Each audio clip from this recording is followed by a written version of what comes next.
জবান খুলে আমার সাথে দোয়াটা পড়েন, রব্বানা হাবলানা মিন আজওয়াজিনা ওয়া যুররিয়াতিনা কুররাতা আয়ুন ওয়াজআলনা লিল মুত্তাকিনা ইমামা। যাদের মুখস্থ আছে তারা প্রতি নামাজের পরে পড়বেন। যদি কেউ প্রতি নামাজের পরে পড়ে, হয়তো তাদের সন্তানদের ভেতরে আল্লাহ তাআলা চোখ শীতলকারী সন্তান তারা দিয়ে দিবে। যদি তা না হয়, কমাস কম নাতিপুতির ভিতরে দাদার দোয়ার বরকতে হাফেজ আলেম হয়ে যাবে। যদি তাও না হয়, কমাস কম দেখা যাবে পুতির ঘরের পুতির ভেতরে বড় আলেম চলে আসছে। নেক মানুষের ঘরে কয়েক পুরুষ পড়ো, বিশ্বজয়ী মানুষের আগমন কখনো কখনো হয়ে যায়।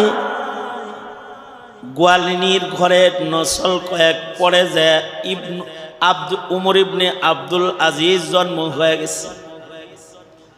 নেক দুয়ার নেকুকারীর নসলের ভেতরে মহান আল্লাহ নেককার সন্তান পাঠায় দেয়। দুয়ার বরকত আল্লাহর কাছ থেকে পাওয়ার আশায় প্রতি নামাজের পরে আল্লাহর ভাষায় আল্লাহর কাছে চাইবেন।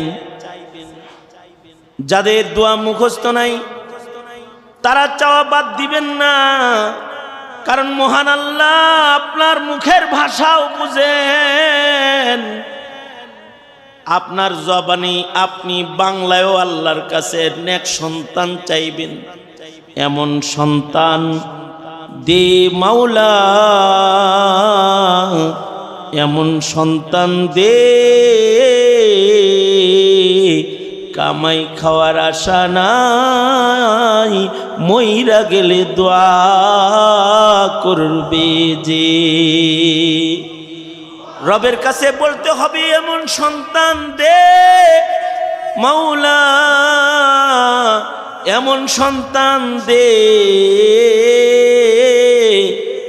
কামাই খাওয়ার আশা নাই, আমি মরে গেলে দোয়া করবে যে।